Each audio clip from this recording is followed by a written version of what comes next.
어떠한 분노와 불안도 결국은 내 마음에서 비롯되며 그 마음을 다스리는 법을 익히는 순간 우리는 평온을 되찾을 수 있습니다. 부처님께서는 길을 거닐다가 근심 어린 표정을 한 제자들을 자주 마주하셨습니다. 그 제자들은 때로 분노로 가슴이 속삭이고 때로는 불안에 휩싸여 마음을 진정시키지 못하는 날이 잦았습니다. 어느 날 부처님께서 조용히 앉아 계실 때 한 제자가 다가와 여쭈었습니다. 세존이시여, 마음의 분노가 일어날 때는 어떻게 해야 하고 불안이 엄습해 올 때는 어떻게 내려놓아야 합니까? 그때 부처님께서는 미소 지으며 말씀하셨습니다. 마음은 그 어떤 것보다 빠르고 또 그 어떤 것보다도 길들여지기 어려운 법이니라. 그러므로 먼저 그 마음의 작용을 분명히 알아차리고 차분히 바라보는 것부터 시작해야 하느니라. 그렇게 부처님께서는 무수히 많은 제자들에게 분노와 불안의 본질을 통찰하고 그것을 다스리는 지혜를 가르치셨습니다. 이 이야기는 오늘 우리가 분노와 불안을 다스리는 방법을 알아가는 데 중요한 시사점을 줍니다. 특히 바쁜 일상 속에서 갑작스러운 분노나 이유 모를 불안함이 마음을 휩쓸고 지나갈 때가 얼마나 많은지 모릅니다. 급사 폭풍처럼 밀려오는 감정들에 휩쓸려 버리면 사소한 문제도 크게 부풀어 오르고 스스로를 괴롭히게 됩니다. 하지만 부처님 가르침에 따르면 그 모든 것은 마음의 본성을 깨닫는 데서 출발하며 분노와 불안을 마치 산들바람처럼 다루는 방법을 알게 되면 우리는 더욱 굳건하고 평온한 삶을 살 수 있습니다. 지금 이 시간을 통해 분노와 불안을 이겨내는 방법, 그리고 실제 생활에서 적용할 수 있는 실천 전략을 몇 가지 나누어 보려 합니다. 첫 번째로, 분노의 실체를 바로 보는 마음 공부가 필요합니다. 분노라는 감정은 순간적이고 불꽃같이 일어날 때가 많습니다. 우리 마음을 꿰뚫는 강렬함이 있고 그 파장은 의외로 오래갑니다. 분노가 한번 일어나면 말과 행동이 거칠어지고 그 결과로 후회와 상처가 잇따릅니다. 부처님께서는 분노란 독과도 같아서 먼저 그것을 품은 자가 고통을 받게 된다고 일러주셨습니다. 이는 우리 자신이 분노를 지니고 있는 동안 이미 스스로를 해치고 있음을 의미합니다. 그렇다면 이 분노를 어떻게 다스릴 수 있을까요? 먼저 이 감정이 지금 내 마음속에 일어났다라고 인식하는 단계가 필요합니다. 이를 불교에서는 알아차림 혹은 사띠라고 부릅니다. 사띠는 감정이 일어나는 순간을 포착하고 아, 지금 내가 화가 나려고 하는구나 혹은 이미 마음이 불에 타는구나 하고 자각하는 힘입니다. 알아차리는 것만으로도 분노의 1차 폭발을 부드럽게 완화시켜 줍니다. 예를 들어 누군가의 말이 거슬려 갑자기 화가 치밀어 오를 때 그 즉시 내 숨소리가 거칠어졌는지, 손끝이 떨리는지, 심장 박동이 빨라졌는지를 관찰해 보는 것입니다. 금강경에서는 모든 형상은 실체가 아니며 모든 감정도 실체가 아니니 그 인연을 따라 생겨날 뿐이라 밝힙니다. 이 말씀을 빌려 생각해 보면 분노란 것도 결국은 인연 따라 일어나는 감정의 흐름이지 영원불멸한 실체가 아닙니다. 잠시 몸과 마음을 한 발짝 떨어져서 관찰해보면 그토록 거세게 느껴졌던 분노가 조금씩 가라앉는 것을 경험하게 됩니다. 이제 분노가 조금씩 가라앉으면 왜 분노가 일어났는지 다시 한번 살펴봅니다. 분노의 배경에는 억울함이나 좌절감, 혹은 상처받았다는 느낌 등이 숨어 있을 수 있습니다. 그리고 그것은 때로 과거의 경험과 연관되어 있기도 합니다. 이렇듯 분노를 낳은 인연을 살펴보는 마음 자세가 바로 부처님께서 말씀하신 연기를 관찰하는 길입니다. 분노를 하나의 현상으로 보고 그 배후에 어떤 인과의 사슬이 있는지 살펴보면 오히려 그 분노가 마음에서 해체되어 나갈 수 있습니다. 실제로 부처님께서는 비구들이여, 그대들은 항상 마음의 동요를 면밀히 지켜보고 그 동요의 원인을 통찰해야 하느니라라고 가르치셨습니다. 분노가 내 안에서 왜 일어났는지를 스스로 이해할 수 있게 되면 무조건적으로 감정에 휘말리는 대신 그 감정을 객관적으로 대할 수 있게 됩니다. 이렇게 자기 이해의 과정은 분노를 한층 가볍게 만들어줍니다. 그리고 여기에 더해서 분노가 타인에게 미칠 영향을 다시금 생각해보는 과정이 필요합니다. 우리가 누군가에게 쏟아낸 말 한마디가 상대방에게 얼마나 깊은 상처를 줄 수 있는지 돌아보면 자연스럽게 내 분노를 일으킬 만한 충분한 이유가 과연 있었는가? 혹은 이렇게까지 화를 낼 일이었나?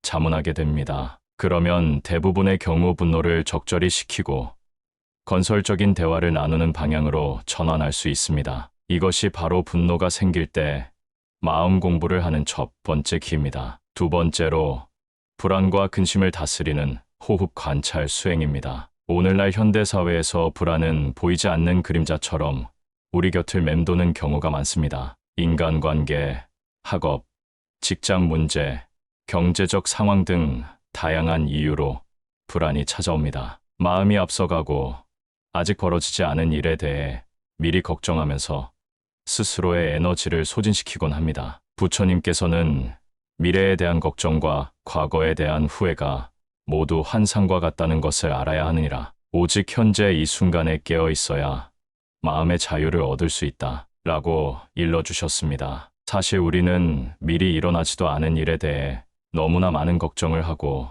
이미 지나가 버린 일에 대해서도 집착하는 경우가 많습니다. 불교에서는 이를 두고 망상이라고 부르는데 곧 사실이 아닌 것을 사실처럼 착각하고 끊임없이 생각을 만들어 내는 작용을 말합니다. 이러한 망상이 굳어질수록 불안도 짙어집니다. 그렇기에 이 순간, 지금 여기에 주의를 기울이는 것이 중요합니다. 이를 가장 간단히 실천할 수 있는 방법 중 하나가 호흡 관찰 수행입니다. 몸을 편안히 하고 허리를 반드시 세운 뒤 눈을 살포시 감고 자신의 들이쉬고 내쉬는 숨을 관찰해 보십시오. 지금 내가 들이쉬고 있음을 알아차리고 지금 내가 내쉬고 있음을 알아차린다. 라고 천천히 마음속으로 읊조려 봅니다. 생각이 흩어지면 다시 숨에 집중합니다. 이 단순한 호흡 관찰만으로도 불안감은 크게 줄어듭니다. 왜냐하면 호흡을 관찰하는 순간 우리는 미래의 걱정이나 과거의 후회에서 벗어나 오직 현재의 순간에 머무르게 되기 때문입니다. 아함경에서는 모든 중생은 호흡을 이어가며 살아가는데 그 호흡에 깨어있는 자는 모든 번뇌로부터 서서히 자유를 얻는다 라고 말합니다. 이는 이 단순하고도 명료한 실천이야말로 불안을 다스리는 핵심임을 알려줍니다. 호흡을 따라가다 보면 자연스럽게 몸이 이완되고 정신도 맑아집니다. 실제로 최근에는 의학적으로도 명상이나 호흡 관찰이 불안장애, 공황장애 등의 효과가 있다는 연구 결과가 쏟아지고 있습니다. 이는 부처님 가르침이 이미 오래전에 과학적 근거를 지닌 지혜였음을 시사합니다. 물론 불안이 한순간에 사라지는 것은 아닙니다. 다만 호흡에 집중함으로써 우리 마음이 현실에 바탕을 두고 안정감을 찾게 되면 불안의 파동이 점차 잠잠해집니다. 이렇게 현재 순간으로 돌아오는 훈련이 삶의 습관이 되면 불안이 올라와도 그 파고에 그대로 휩쓸리지 않고 균형을 찾아가는 길이 열립니다. 세 번째로 분노와 불안을 마주했을 때 자비심과 지혜를 함께 실천해야 합니다. 부처님께서 가장 강조하신 덕목 중 하나가 바로 자비입니다. 자비란 말 그대로 남에게 이로움을 베풀고 고통을 덜어주려는 따뜻한 마음입니다. 흥미로운 것은 분노와 불안이 밀려올 때 오히려 이 자비심을 불러일으키면 그 감정이 완화된다는 점입니다. 예를 들어 내가 어떤 일로 분노가 생긴다면 그와 동시에 저 사람도 자신만의 괴로움이 있겠지. 나도 그와 다르지 않고 우리 모두 괴로움을 안고 살아간다고 생각해보는 것입니다. 분노를 일으킨 상대방 역시 고통스러운 인연이나 상황 속에서 그 행동을 했을 수 있으며 나 또한 내 마음의 약점을 건드리는 무언가가 있을 수 있습니다. 이런 시선으로 바라보면 분노라는 감정이 나와 너가 분리되어 있고 내가 옳고 상대가 틀렸다라는 양극단에서 비롯됨을 깨닫게 됩니다. 자비심을 토대로 분노를 바라보면 그 감정은 더 이상 차가운 분노가 아니라 서로의 괴로움을 이해하려 애쓰는 과정으로 변합니다. 그리고 불안에 대해서도 자비심은 큰 도움을 줍니다. 불안은 종종 나와 세상이 분리되어 있다는 느낌, 혹은 미래가 무섭다는 느낌에서 비롯됩니다. 하지만 자비심으로 주변을 둘러보면 나 혼자만의 고통이 아니라 모두가 비슷한 불안을 느끼면서도 동시에 살아가고 있음을 깨닫습니다. 그러면 왠지 모르게 나 혼자만 힘든 게 아니구나라는 안도감을 느낄 수 있고 누군가에게 도움을 청하거나 함께 의논할 용기도 생깁니다. 이 자비심을 확장하는 수행 방법 중 하나로 메타 명상이라는 것이 있습니다. 메타는 보통 자애 혹은 자비로 번역되는데 스스로에게 행복하길 바랍니다. 고통에서 벗어나길 바랍니다라고 기원하는 것으로 시작하여 점차 그 범위를 가족, 친지, 나아가 싫어하는 사람, 그리고 모든 중생으로 넓혀가는 마음 수행입니다. 마음속으로 모두가 행복하길 바랍니다. 모두가 불안과 고통에서 해방되길 바랍니다라고 되뇌다 보면 가슴 속에서 따뜻한 온기가 퍼져나갑니다. 그렇게 확장된 자비심은 분노를 녹이고 불안의 그늘을 걷어내는 힘이 되어줍니다. 부처님께서는 자비심으로 자신과 남을 어루만질 때 그 어떤 어둠도 빛으로 물들 수 있다고 말씀하셨는데 이것이 곧 자비심의 위력입니다. 자비심이 지속적으로 실천될 때 우리는 자연스레 지혜를 함께 키우게 됩니다. 단순히 감정에 휩쓸리지 않고 매 순간 나와 남을 이롭게 하는 길이 무엇인지 분별하는 힘이 생깁니다. 분노와 불안을 일으키는 상황에서도 그 본질을 꿰뚫어 보고 더 나은 선택을 할 수 있게 되는 것이지요. 자비와 지혜는 불가분의 관계이므로 둘이 함께할 때 마음이 한층 평화로워지는 법입니다. 네 번째로 현실적인 행동 지침과 실천 전략이 필요합니다. 분노와 불안을 줄이기 위해서는 단순히 내면의 관찰만으로는 부족할 때가 있습니다. 특히 현대사회에서의 분노와 불안은 실제로 우리가 풀어야 하는 과제, 예컨대 대인관계 문제나 업무 과부하, 복잡한 재정 문제 등과 맞물려 있는 경우가 많기 때문입니다. 이럴 때는 문제 해결을 위한 구체적인 전략을 세우는 것도 중요합니다. 예를 들어, 직장에서 과도한 업무로 인해 분노가 쌓이고 불안감이 커진다면 상사나 동료와 대화를 통해 업무 분담을 조정하거나 일정 계획을 재점검하는 실천이 필요합니다. 상황적 문제를 해결하려는 노력 없이 마음 공부만으로 버티다 보면 오히려 자기 자신을 자책하게 될 수도 있습니다. 그러니 바깥 세계와의 소통과 조화를 함께 추구해야 합니다. 부처님께서는 늘 중도의 길을 강조하셨습니다. 이는 극단에 치우치지 않는 균형 잡힌 태도를 뜻하는데 정신적 수행과 현실적 대응이 함께 가야 한다는 의미로도 해석할 수 있습니다. 마음을 닦으며 분노와 불안을 다스림과 동시에 실제 문제를 하나씩 정리하고 해결책을 모색하는 단계가 필요합니다. 이를 위해서는 우선 내 상황을 객관적으로 정리해 보는 것이 좋습니다. 한 장의 종이에 현재 내가 겪고 있는 문제와 감정을 써보고 그 옆에 가능한 해결책과 함께 논의할 수 있는 사람을 적어보십시오. 이렇게 시각화해 보면 이 문제 때문에 내가 분노하고 이 부분에 대해 불안해하는구나 하고 좀 더 명확하게 인식할 수 있습니다. 그리고 그 문제를 어떤 식으로 풀어나갈지 구체적인 계획을 세워보십시오. 며칠 안에 누구와 상의하고 어떤 서류를 정리하고 어떻게 시간표를 재조정해야겠다 등등 단계별로 적어보면 훨씬 마음이 정돈되는 것을 느낄 수 있습니다. 불교의 가르침에서 말하는 팔정도 정견, 정사유, 정어, 정업, 정명, 정정진, 정념, 정정 중에서도 특히 정사유는 우리의 사고가 올바른 방향으로 흘러가도록 하는 중요한 실천입니다. 문제를 바라보는 관점을 긍정적으로 잡고 타인의 시각도 최대한 존중하면서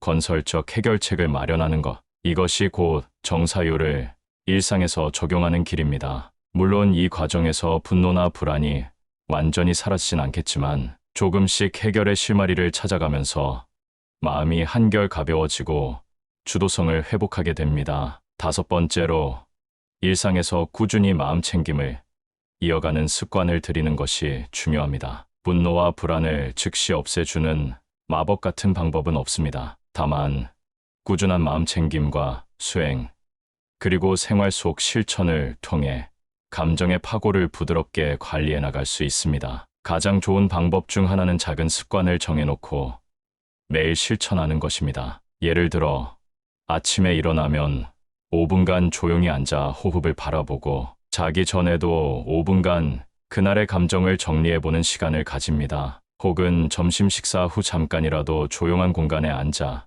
분노나 불안의 흔적이 남아있는지 살펴보고 가슴이 답답하다면 가볍게 스트레칭이나 걷기, 명상을 해보십시오. 걷기, 명상을 할 때는 한 걸음을 옮길 때마다 땅을 밟고 있음을 느끼고 지금 이 순간에 나의 몸과 마음이 있음을 인지한다 정도로 마음속에서 묵묵히 들여다보면 됩니다. 유마경에는 정지는 특별한 장소가 필요한 것이 아니라 걸음 하나에도 깨어있는 마음이 깃들 때 비로소 부처의 길을 걷는 것이 된다라는 구절이 있습니다. 이처럼 수행은 일상 속에서 자연스레 녹여내는 것이 관건입니다. 일이 바쁜 날엔 호흡할 틈이 없을 수도 있습니다. 하지만 단 1분 혹은 몇 번의 숨만이라도 지금 이 순간을 깨닫자 하는 마음을 내보시면 그 짧은 순간이 의외로 큰 힘이 됩니다. 분노가 올라오는 순간 그 즉시 크고 깊은 숨을 3번만 쉬면서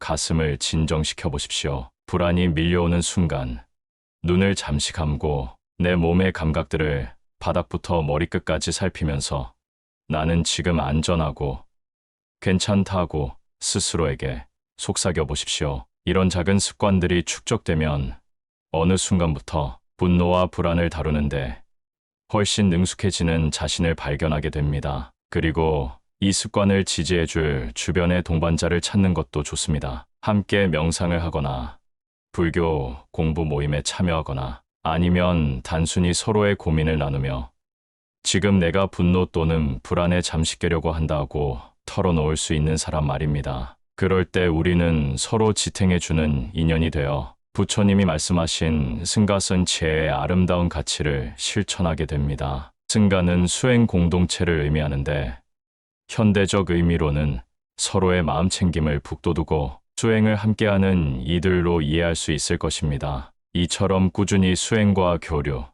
마음챙김 습관을 이어가는 환경을 스스로 만들면 분노와 불안을 다스리는 길이 훨씬 매끄럽고 안정감 있게 펼쳐집니다. 이제 이야기의 마지막에 짧은 명상 혹은 실천 방법을 하나 소개해 드리고자 합니다. 분노를 진정시키고 불안을 잠재우는 짧은 호흡 명상입니다. 우선 조용한 장소에 앉거나 만약 여의치 않다면 의자에 허리를 세우고 앉아주세요. 살며시 눈을 감고 코로 들어오는 숨과 나가는 숨에 주의를 기울입니다. 서너 번 숨을 고르고 나서 천천히 들이쉬면서 분노와 불안을 내려놓습니다라고 마음속으로 읊조리고 숨을 내쉴 때 내쉬면서 고요와 평온을 맞이합니다라고 되뇌어 봅니다. 처음에는 어색할 수 있지만 차츰차츰 호흡과 마음이 하나로 이어지면서 아까까지 격렬했던 분노나 불안이 조금은 가라앉는 것을 느낄 수 있습니다. 그리고